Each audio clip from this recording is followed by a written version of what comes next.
Морам да потенцираме да кажем дека ова млада населба или нова населба, така наречените старо место Коински дупки, во овие 2 години интензивно се инвестира и се работи во подземна и во патна инфраструктура, така да не малте не сега со оваа инвестиција која што ја правиме од 5 улици на Јован Планински, Ѓоре Брушански, заедно со Црна речка, во овој дел ќе остане да нема више улица неасфалтирана.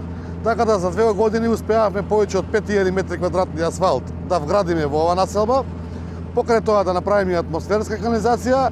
Меѓутоа, во текот на минатиот месец тука беше комплетно заменето и доградено ново улично осветлување.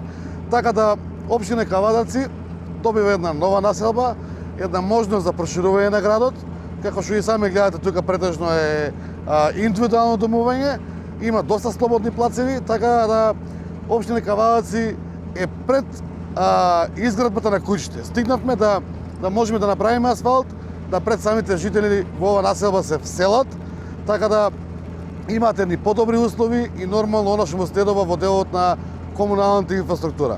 Општина Кавадаци не само во ова населба, Задругар, како урбана заедница и во сите други заедници работи интензивно во делот на инфраструктурата.